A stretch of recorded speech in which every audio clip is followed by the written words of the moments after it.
Ô bon maître, que dois-je faire pour obtenir la vie éternelle? Pourquoi m'appelles-tu bon? Personne n'est bon, sinon Dieu seul. Tu connais les commandements. Tu ne commettras pas d'adultère. Tu ne tueras pas, ne porteras pas de faux témoignages. Tu respecteras ton père et ta mère. Depuis ma jeunesse, j'ai obéi à tous ces commandements. Il te reste encore une chose à faire. Vends tout ce que tu as et distribue le produit aux pauvres, et tu auras un trésor au ciel. Ensuite, viens et suis-moi. Mais nous sommes des marchands et riches. Qu'il est difficile pour les riches d'entrer dans le royaume de Dieu. Oui, vraiment, il est plus difficile à un homme riche d'entrer dans ce royaume qu'à un chameau de passer dans le trou d'une aiguille. Mais alors, qui peut être sauvé? Ce qui est impossible aux hommes est possible à Dieu. Mais en fait, où sera-t-il le royaume de Dieu? Le royaume de Dieu ne viendra pas d'une façon spectaculaire. Et personne ne dira « Regardez, il est ici ou il est là ». Car le royaume de Dieu est au milieu de vous. Le temps viendra où vous désirez voir un seul des jours du Fils de l'homme, mais vous ne le verrez pas. En effet, quand le Fils de l'homme reviendra, il sera comme l'éclair qui jaillit d'un point à l'autre du ciel et illumine tout l'horizon. Mais il faut d'abord qu'il souffre et qu'il soit rejeté par les gens d'aujourd'hui.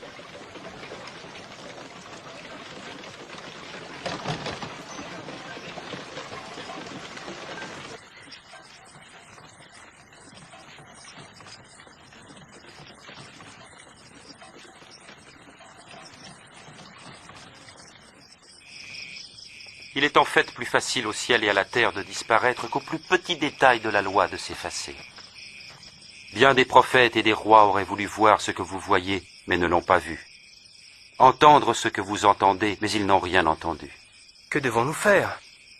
Dans la loi, qu'est-il écrit? Et comment la comprends-tu? Ton Seigneur Dieu, tu aimeras de tout ton cœur, de toute ton âme, de toutes tes forces et de toute ta pensée. Et tu aimeras ton prochain comme toi-même. Tu as raison, fais cela et tu vivras. Mais qui est mon prochain? Pas ces soldats-là. Et que dire de César? Un jour, un homme descendait de Jérusalem vers Jéricho. Des brigands l'attaquèrent. Il fut dépouillé, frappé et abandonné à moitié mort. Il se trouva qu'un prêtre passait sur cette route. Il vit l'homme, il l'évita et passa de l'autre côté. De même, un serviteur du temple passa, vit l'homme, s'écarta et s'éloigna rapidement. Mais un étranger méprisé, un samaritain, voyageait par là et trouva l'homme. Quand il le vit, il éprouva une grande pitié. Il s'approcha de lui, pansa ses plaies en y versant de l'huile et du vin, le chargea sur sa propre monture, le conduisit à une auberge et prit soin de lui. Le lendemain, il donna 2 pièces d'argent à l'aubergiste et lui dit « Prends soin de lui. Et si tu dépenses quelque chose de plus, c'est moi qui te rembourserai quand je repasserai. » À ton avis, lequel des 3 passants s'est montré le prochain de l'homme attaqué par les brigands? Celui qui était bon. Alors faites de même. Ah. Laissez les petits enfants venir à moi, ne les empêchez pas, car le royaume de Dieu appartient à ceux qui leur ressemblent. En vérité, je vous le dis, celui qui ne reçoit pas le royaume de Dieu comme un petit enfant n'y entrera jamais. Qui accueille cet enfant en mon nom m'accueille moi-même. Ainsi, il accueille aussi celui qui m'a envoyé. Car le plus petit d'entre vous tous est le plus grand.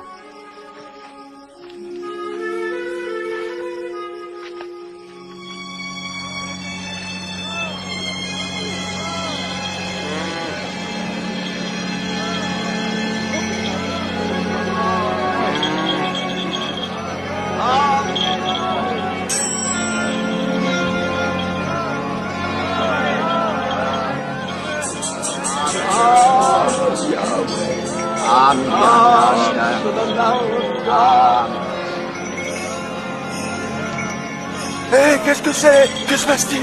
C'est Jésus de Nazareth qui passe par là.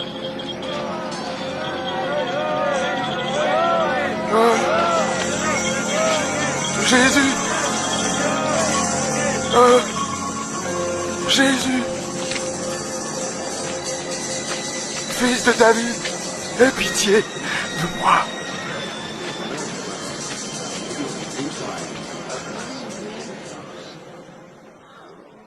Que veux-tu que je fasse pour toi? Je veux voir à nouveau.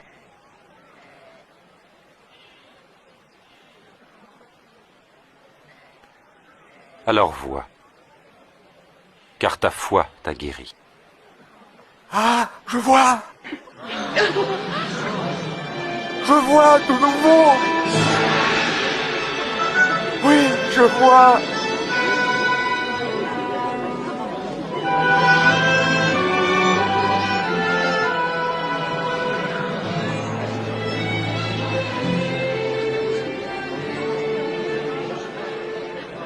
Alors que Jésus faisait route vers Jérusalem, des foules venaient à sa rencontre. Tous voulaient connaître le chemin du salut et être instruits davantage sur le royaume de Dieu.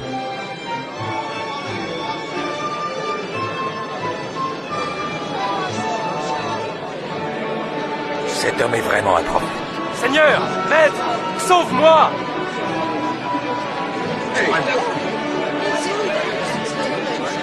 Seigneur, Seigneur, sauve-nous! Sauve-nous! Dieu soit loué! Seigneur, montre-nous le chemin!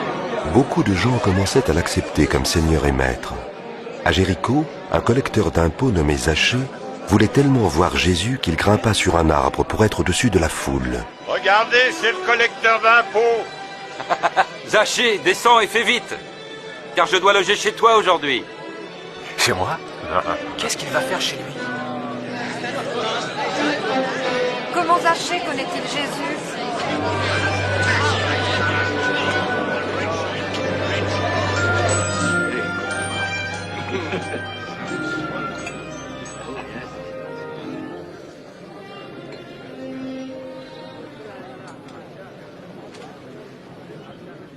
Voilà.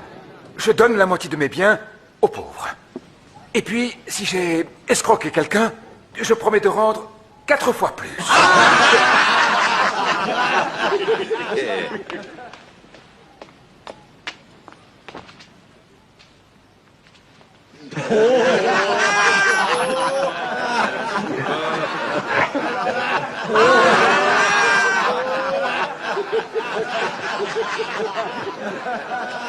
Je n'y crois pas, je rêve. Un collecteur d'impôts qui rembourse, c'est impossible.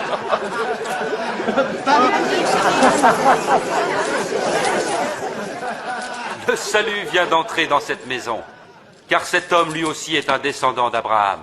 Le Fils de l'homme est venu chercher et sauver ce qui était perdu.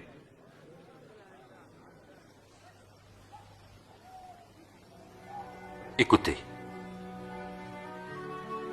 nous montons à Jérusalem. Ce que les prophètes ont écrit au sujet du Fils de l'homme va s'accomplir. En effet, il sera livré aux païens, soumis aux moqueries, on l'insultera, on crachera sur lui. Il sera fouetté et mis à mort. Puis le 3e jour, il ressuscitera. Et Jésus prit résolument la route de Jérusalem. Tout en sachant qu'il serait mis à mort pour les péchés des hommes, Jésus se rendit sans hésitation à Jérusalem. Beaucoup de gens se réjouissaient de son arrivée et le proclamaient roi.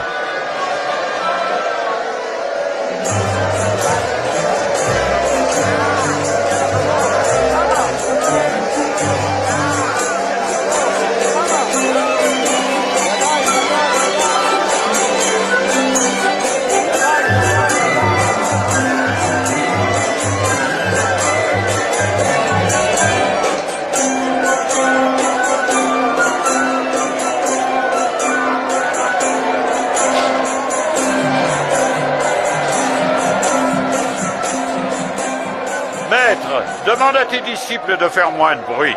Je te le dis, si jamais ils se taisaient, ce seraient les pierres qui crieraient de joie.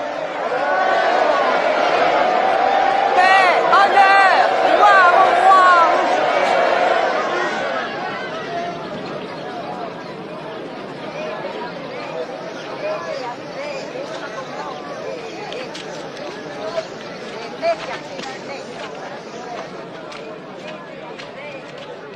Quand il approcha de la ville et qu'il l'aperçut, il pleura sur elle.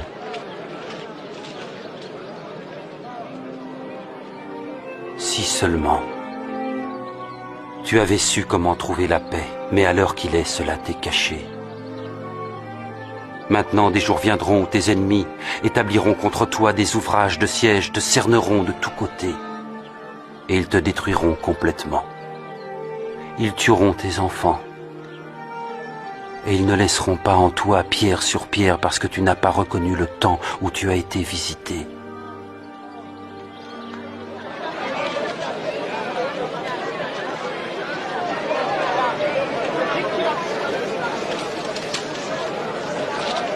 Le temple de Jérusalem était devenu un marché plutôt qu'une maison de prière.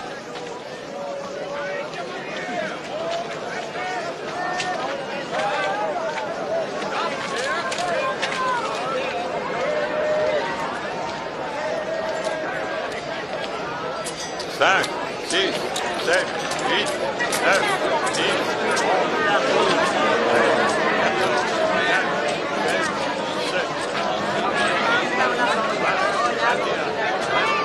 23, 24, 25.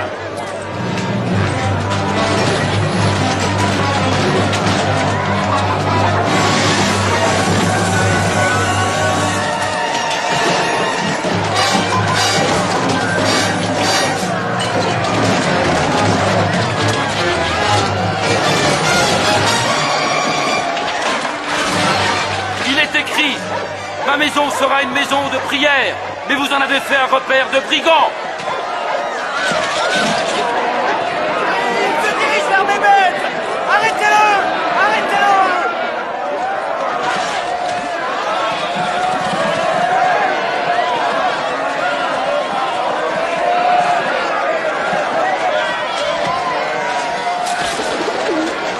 Vite! Faites venir la garde! L'hostilité de certains chefs religieux et politiques allait grandissant, car le peuple reconnaissait de plus en plus Jésus comme son roi.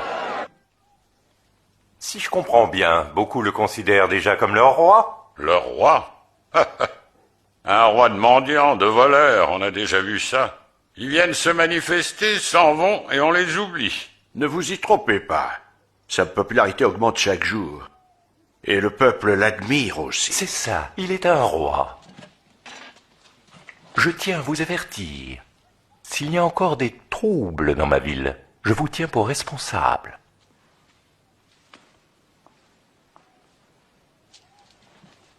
Il a peut-être raison. Il est temps de confronter ce Galiléen. À mesure que Jésus lançait ses attaques contre la clique hypocrite des chefs religieux et des anciens, sa popularité ne faisait que s'accroître, et l'hostilité de ses ennemis en faisait autant.